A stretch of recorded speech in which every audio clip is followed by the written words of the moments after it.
अब हमारे पास कायदे से सिर्फ 24 घंटे बचे हैं with respect to all India bar examination. और आज के इस वीडियो में मैं कुछ ऐसी बातें बताने वाली हूँ जिन्हें आपको फॉलो करना चाहिए for clearing this exam. Hello everyone, this is Shreya Pandey and I welcome you all to the Law It channel. In this video, I am going to discuss the strategy which you should follow for your last 24 hours if you haven't studied till now. जी हाँ, कई ऐसे बच्चे भी होते हैं जिन्होंने पढ़ाई ही नहीं शुरू की हो, जिन्होंने लास्ट के 1 महीने अच्छे से पढ़ाई की है या फिर 10-15 दिन भी अगर उन्होंने अच्छे से पढ़ाई कर ली है, तो आप बिल्कुल निश्चिंत हो जाइए, आपको AIBE के एग्जाम में कोई भी प्रॉब्लम नहीं होने वाली है। या आपने अगर मॉक टेस्ट सॉल्व करा, आपने PYQs देखे हैं, तो आप निश्चिंत रहिए, आपको कोई परेशानी नहीं होने वाली है। आज का मैं ये वीडियो स्पेसिफिकली उन बच्चों के लिए बना रही हूँ जिन्होंने अभी तक पढ़ाई ही नहीं स्टार्ट की, वो ऑल इंडिया बार एग्जाम के लिए सीरियस नहीं थे या फॉर एनी रीजन वो इस एग्जाम के लिए प्रिपेयर नहीं कर पाए हैं, तो उनके लिए मैं लास्ट मोमेंट कुछ टिप्स बताने वाली हूँ जो वो इन 24 घंटों में फॉलो कर सकते हैं, जिससे उनका ये एग्जाम अच्छा जाएगा। एंड वी कैन एक्सपेक्ट कि आप इन टिप्स को फॉलो करके एटलीस्ट 45% मार्क्स तो ला ही सकते हैं, जो हमारे एग्जाम को क्लियर करने के लिए जरूरी है। तो सबसे पहला टिप मैं ये बताऊंगी कि आपको चैप्टर बाइफरकेशन कर लेना चाहिए। आपको पता है हमारे पास अराउंड 20 सब्जेक्ट्स आने वाले हैं ऑल इंडिया बार एग्जाम के लिए, तो आपको सारे सब्जेक्ट्स तो नहीं पढ़ने हैं, लेकिन जो मेजर सब्जेक्ट्स हैं उनकी चैप्टर बाइफरकेशन करनी पड़ेगी। चैप्टर बाइफरकेशन पर आपको ध्यान देना पड़ेगा। फॉर एग्जाम्पल, अगर मैं कॉन्ट्रैक्ट एक्ट की बात करती हूँ, तो कॉन्ट्रैक्ट एक्ट में हमारा सेक्शन 1 एंड 2 जो है वो प्रिलिमिनरी का पार्ट है। उसके बाद हम सेक्शन 3 से 9 तक चैप्टर 1 में देखते हैं। फिर चैप्टर 2 में हमारा सेक्शन 10 से लेके सेक्शन 30 तक आता है। Chapter 3 talks about the contingent contract, जो सेक्शन 31 से 36 तक जाता है।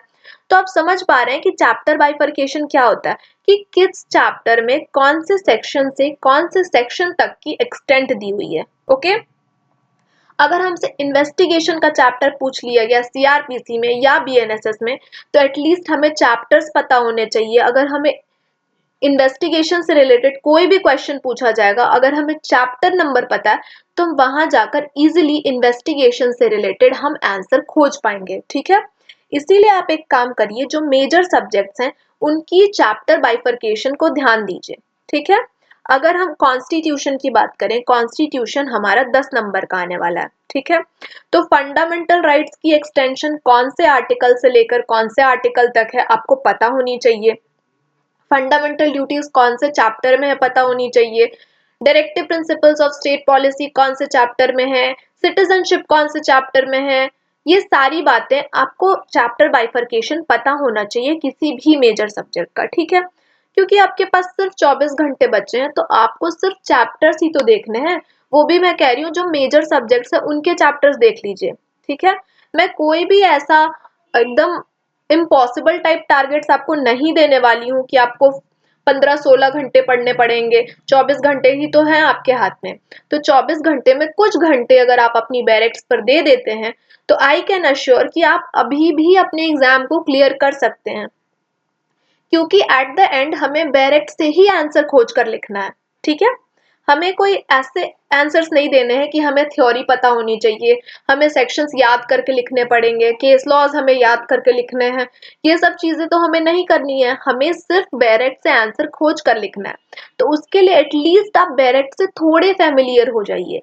मैं कह रही हूँ सिर्फ आप चैप्टर बाइफरकेशन कर लीजिए। ओके, कौन से चैप्टर में क्या बातें करी गई है, मतलब आप हर बैरेक्ट का चैप्टर नंबर पता कर लीजिए, चैप्टर्स की हेडिंग पढ़ लीजिए, और वो चैप्टर कौन से सेक्शन से कौन से सेक्शन तक एक्सटेंड कर रहा है वो एक बार आप देख लीजिए। ठीक है, ये हमारा पहला स्टेप होना चाहिए, और इसमें आपको अराउंड 2 से ढाई घंटे लगेंगे। 2 से ढाई घंटे में आप सारे सब्जेक्ट्स के चैप्टर देख सकते हैं। ठीक है, इवन 2.5 घंटे भी आपको नहीं लगने वाले हैं, 2 घंटे के अंदर ही आप सारा चैप्टर्स देख सकते हैं। ठीक है, 2 घंटे भी मुश्किल से लगेंगे।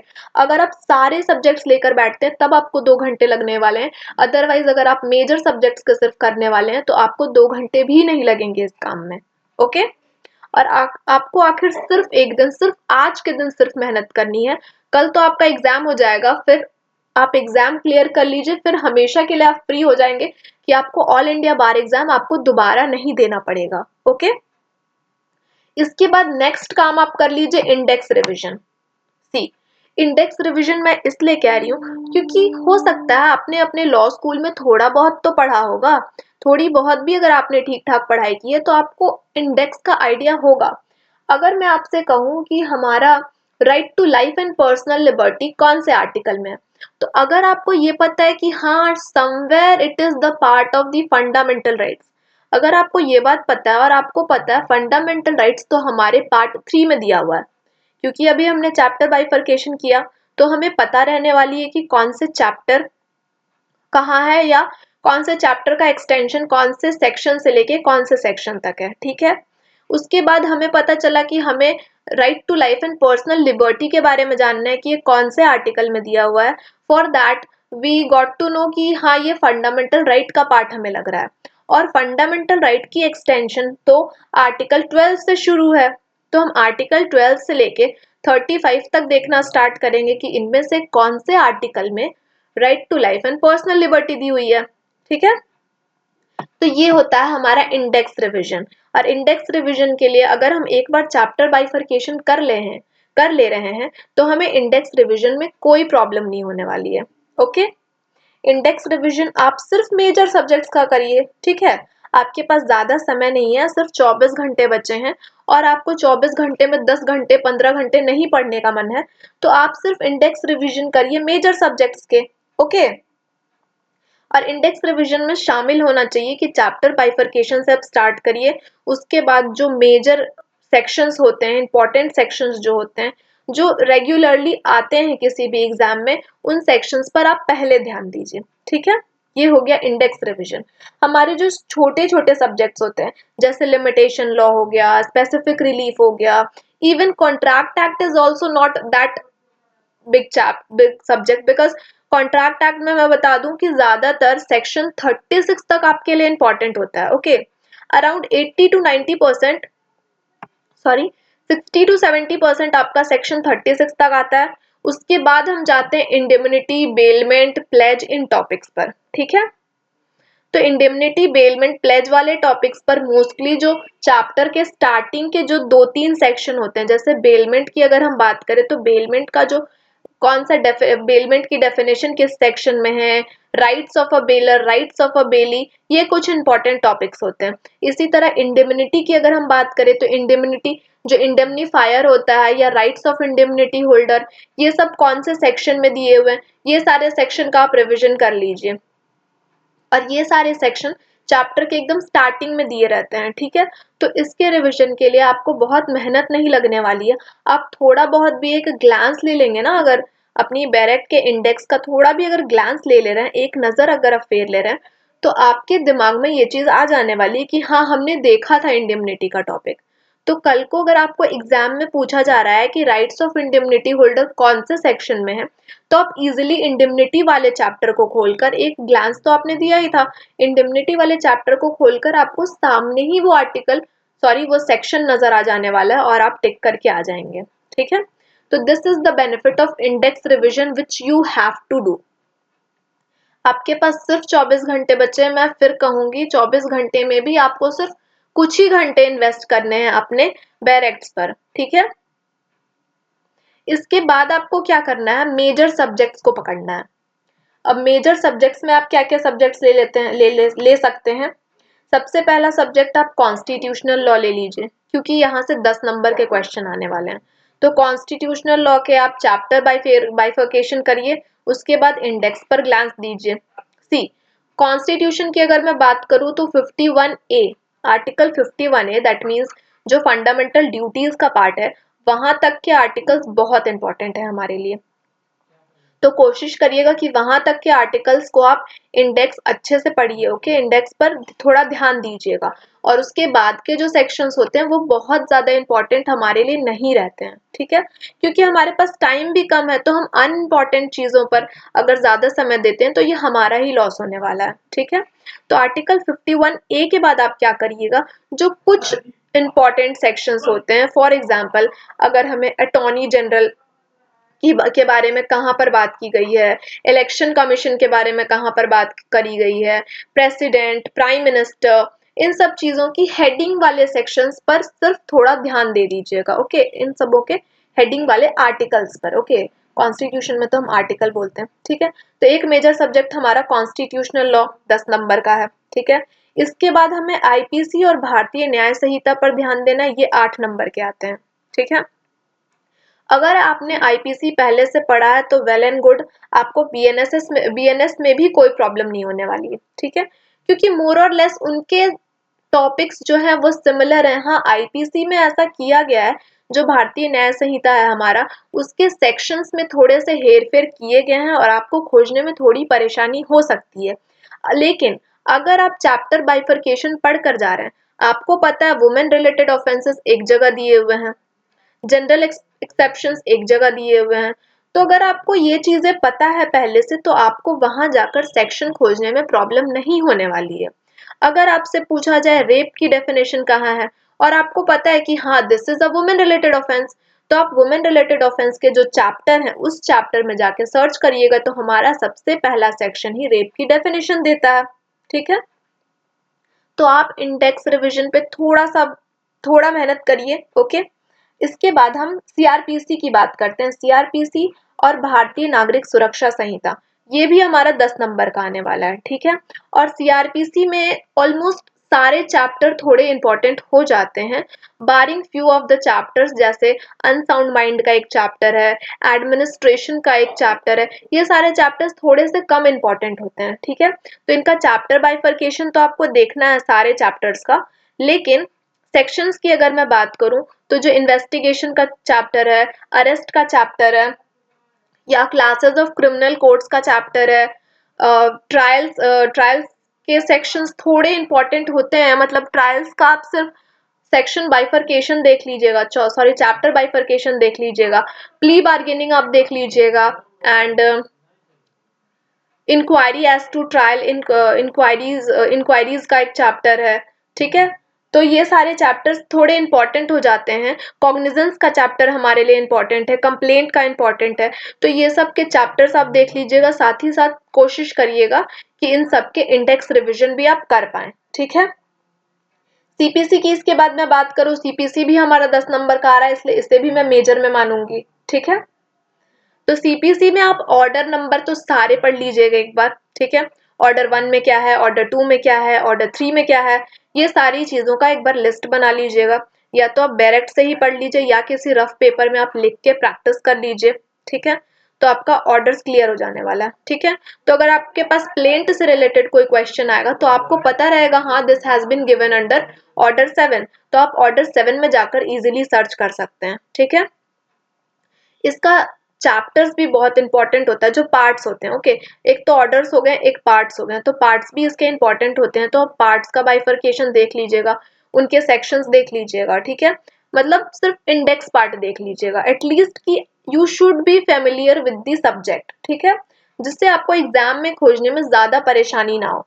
हाँ, जो कंसेप्ट वाले क्वेश्चंस है, कंसेप्ट वाले क्वेश्चंस में आपको प्रॉब्लम होने वाले हैं, क्योंकि 24 घंटे में कंसेप्ट क्लैरिटी लाना सारे सब्जेक्ट पे is next to impossible. Okay, अगर आपने कभी भी नहीं पढ़ा है तो ये नहीं हो पाएगा आपसे, ठीक है। अब हम बात करते हैं एविडेंस एक्ट की या फिर भारतीय साक्ष्य अधिनियम की। तो ये दोनों सब्जेक्ट्स भी हमारे एग्जाम में आ रहे हैं 8 नंबर के, ठीक है। तो एविडेंस एक्ट के भी आपको सेक्शंस देखने पड़ेंगे। मैं बोलूंगी एविडेंस एक्ट के आपको सारे सेक्शंस देखने पड़ेंगे, बिकॉज एविडेंस एक्ट के हर एक सेक्शन को इम्पोर्टेंट माना जाता है, ठीक है। किसी भी सेक्शन से यहाँ पर क्वेश्चंस आ जाते हैं। और एक अच्छी बात है कि भारतीय साक्ष्य अधिनियम में हम ज्यादा चेंजेस नहीं देख रहे हैं, ठीक है। जैसे हमारा एविडेंस एक्ट था, सिमिलर टू दैट हमारा भारतीय साक्ष्य अधिनियम है। हमारे चैप्टर बाइफरकेशन भी सिमिलर है, एंड जो ऑर्डर ऑफ सेक्शंस है वो भी सिमिलर है। तो अगर आपने एविडेंस एक्ट पढ़ा है, या आप एक बार इंडेक्स रिवीजन कर लेते हैं, तो आपको भारतीय साक्ष्य अधिनियम में भी प्रॉब्लम नहीं होने वाली है, ठीक है। तो ये 5 सब्जेक्ट हमारे मेजर सब्जेक्ट में आते हैं। अगर आप कोई भी सब्जेक्ट नहीं पढ़ना चाहते हैं, तो एटलीस्ट ये 5 अगर आप पढ़ के जा रहे हैं, इन पांचों के आप चैप्टर बाइफरकेशन और इंडेक्स रिवीजन अगर कर कर जा रहे हैं, तो आपको बहुत हेल्प होने वाली है। बिकॉज ये जो 5 सब्जेक्ट है ना, ये 5 सब्जेक्ट मिला के आपके अराउंड 30 कितने नंबर के क्वेश्चन बन रहे हैं। कॉन्स्टी हमारा 10 नंबर का हो गया, सीआरपीसी एंड सीपीसी 10-10 के हो गए, तो ये 30 नंबर हमारे यहाँ हो गया।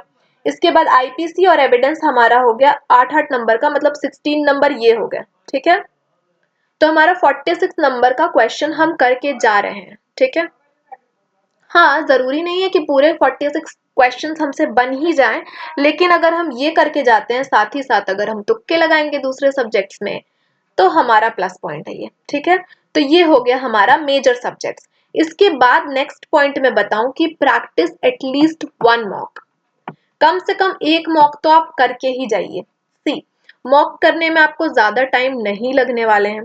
ठीक है, 100 क्वेश्चंस उठाइए, किसी लास्ट ईयर के क्वेश्चन पेपर को आप सॉल्व करिए, या फिर कोई मॉक टेस्ट का पीडीएफ या बुक अगर आपको मिल जाता है तो उसके अकॉर्डिंग आप प्रैक्टिस कर लीजिए।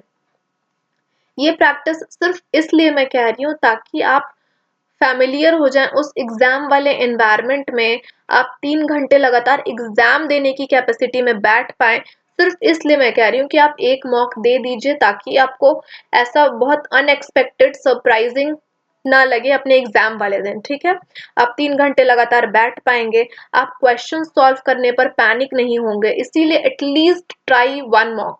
ठीक है, आई रिक्वेस्ट यू ऑल कि एक मॉक तो आप करके ही जाइएगा। अगर आप कोई भी प्रिपरेशन नहीं कर रहे हैं, आपने अभी तक कुछ नहीं शुरू किया है, लेकिन at least 1 mock is necessary for each and every student जो भी ऑल इंडिया बार एग्जाम क्लियर करना चाहता है। ठीक है, आप कोई पीवाईक्यूज कर सकते हैं, कोई भी अलग पीडीएफ से बना सकते हैं। ठीक है, और 3 घंटे लगातार आपको बैठना है।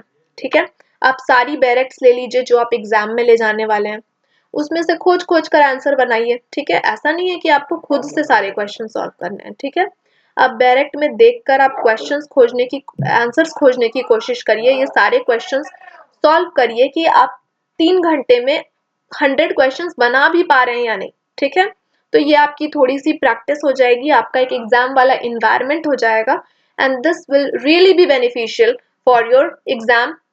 ठीक है, इसके बाद मैं बताऊं कि मेजर डॉक्ट्राइन्स आपको करने हैं। अब मेजर डॉक्ट्राइन्स में जैसे क्या चीजें आ सकती है, टीपीए में हमारे कई सारे डॉक्ट्राइन्स हैं। ठीक है, डॉक्ट्राइन ऑफ एक्सेलरेशन है, डॉक्ट्राइन ऑफ एक्यूमुलेशन है, स्टॉपल के बारे में है, फीडिंग ग्रांट बाय स्टॉपल, कई सारी चीजें हैं। ठीक है, तो आप उन डॉक्ट्राइन्स को क्या करिए, अपनी बैरेक्ट में ही साइड में छोटे छोटे शब्दों में डॉक्ट्राइन्स लिख लीजिए, ये आपके लिए हेल्पफुल होने वाले हैं। ठीक है, अब थोड़े बहुत अगर एक आध शब्द अपने बैरेक्ट में लिखे हैं तो उससे एग्जाम में कोई प्रॉब्लम नहीं होने वाली है, आप उस बैरेक्ट को एग्जाम में ले जा सकते हैं। ठीक है, अदरवाइज अगर आपने डॉक्ट्राइन्स पहले से लिखे हुए अपनी बैरेक्ट में, या आपने एक लिस्ट बनाई हुई है जहां पर मेजर डॉक्ट्राइन्स हैं, उस डॉक्ट्राइन्स को एक बार रिवाइज कर लीजिए। ठीक है, इसमें इंक्लूड हो जाएंगे जैसे हमारा डॉक्ट्राइन ऑफ रेस जेस्टे है, हम रेस जेस्टे देखते हैं ना इंडियन एविडेंस एक्ट के सेक्शन 6 में, और भारतीय साक्ष्य अधिनियम की बात करें तो सेक्शन 4 में हम देखते हैं। ठीक है, तो ये सारे जो डॉक्ट्राइन्स होते हैं, जो ऐसी चीजें, डॉक्ट्राइन ऑफ सुपरविनिंग इम्पॉसिबिलिटी है, डॉक्ट्राइन ऑफ फ्रस्ट्रेशन, ये दोनों एक ही चीजें हैं जो section 56 of the contract act में दी हुई है। साथ ही साथ डॉक्ट्राइन ऑफ अनजस्ट इनरिचमेंट हम देखते हैं कॉन्ट्रैक्ट एक्ट में। तो कई सारी जो छोटी छोटी डॉक्ट्राइन्स होते हैं, कोशिश करिए कि आप उन्हें किसी जगह पर लिख लीजिए बैरेक्ट में, या फिर उससे कहीं से पढ़ लीजिए, तो that will also be beneficial कि हमारा इंडेक्स हो गया, हमारे चैप्टर बाइफर्केशन हो गए, हमने मॉक्स दे लिए, अब हम मेजर डॉक्ट्राइन्स थोड़े बहुत देख ले रहे हैं, तो ये हमारे लिए बहुत ही हेल्पफुल होने वाले हैं लास्ट मोमेंट के लिए। ठीक है, और जितनी भी बातें मैंने बताई 24 घंटे में से अगर आप ऑनेस्टली अगर 5-6 घंटे भी अच्छे से पढ़ रहे हैं तो आपका काम कंप्लीट हो जाने वाला है। जितनी भी बातें मैंने बताई है you can complete in 5 to 6 hours, अगर आप विदाउट एनी डिस्ट्रैक्शन एक जगह बैठकर ये चीजें करते हैं। ठीक है, मॉक टेस्ट देना मस्ट है, जरूरी नहीं है कि 3 घंटे लग रहे हैं तो पूरे 3 घंटे दीजिए, अगर आपका पेपर कम टाइम में भी कंप्लीट हो जा रहा है तो वेल एंड गुड। ठीक है, ये आप ही को हेल्पफुल कल को होने वाला है। तो आई होप मैंने सारी बातें बता दी है जो एक ऐसे स्टूडेंट के लिए जरूरी होगा जिसने अभी तक तैयारी शुरू नहीं की है और लास्ट मोमेंट में वो एक दिन डेडिकेशन के साथ पढ़कर इस एग्जाम को क्वालिफाई करना चाहते हैं। क्योंकि अगर आप एक दिन भी मेहनत कर रहे हैं ना, तो आपके एग्जाम क्वालिफाई करने के चांसेस बहुत ज़्यादा बढ़ जाने वाले हैं, ठीक है, क्योंकि हमें बैरेक्ट लेकर जाना है एग्जाम में और यहाँ पर कोई नेगेटिव मार्किंग भी नहीं है। मैंने बैरेक्ट से आंसर खोजने का तरीका भी आपको बता कर रखा है और ऐसे क्वेश्चंस जिसके आंसर आपको नहीं आते हैं, एकदम अंदाजा भी नहीं है, तो एक टिप मैं इसके लिए बता देती हूँ कि आप सारे क्वेश्चंस में, हो सकता है 10 क्वेश्चन ऐसे हों, 10 क्वेश्चंस का आपको आइडिया भी नहीं है, क्योंकि केस लॉस के जो क्वेश्चंस होते हैं या लीगल मैक्सिम्स जो होती है वो बैरेक्ट से तो आपको नहीं मिल सकते, या तो आपको आते हैं या तो नहीं आते हैं। तो ऐसे क्वेश्चंस में आप क्या करिएगा, ये एक टिप है जो मैंने भी फॉलो करा था जब मुझे कुछ क्वेश्चंस के आंसर नहीं मालूम थे, कि अगर आपको कुछ क्वेश्चंस के आंसर नहीं पता है तो आप उन सारे क्वेश्चंस में सेम ऑप्शन टिक कर दीजिए। फॉर एग्जांपल आपको अगर ए पसंद है तो ए ऑप्शन अगर आप टिक कर रहे हैं तो सारे क्वेश्चंस में ए ऑप्शन टिक कर दीजिए। तो कहीं न कहीं ये बहुत ही हेल्पफुल हो जाता है आपको मार्क्स दिलाने में, ठीक है? और मैं ये डिस्क्लेमर दे दूँ कि ये टिप आप बहुत ही रेयर कंडीशन में यूज़ करिएगा, जब आपको एक आइडिया भी नहीं है, मतलब 10% भी आपको चांसेस नहीं पता है, आपको आइडिया ही नहीं है कि हाँ, इस क्वेश्चन का आंसर क्या हो सकता है, ठीक है? सिर्फ वैसे क्वेश्चंस में इस टिप को आप फॉलो करिएगा, अदरवाइज़ आपकी कोई और स्ट्रैटेजी है तो definitely you can use that strategy, ठीक है? और इसी के साथ मैं इस लेक्चर को एंड करती हूँ। आई होप मैंने सारे क्वेश्चंस के आंसर दे दिए हैं। मैंने सभी चीज़ें बता दी है दो जो आपके लास्ट मोमेंट पर हेल्पफुल हो सकते हैं। एंड जिन बच्चों ने अभी तक पढ़ाई शुरू नहीं की है, उनको भी मैं ऑल द वेरी बेस्ट बोलना चाहती हूँ और मैं कहूँगी कि इन टिप्स को अगर आप लास्ट मोमेंट यूज़ कर रहे हैं, तो डेफिनेटली आपका एग्ज़ाम क्वालिफाई होने से कोई नहीं रोक सकता।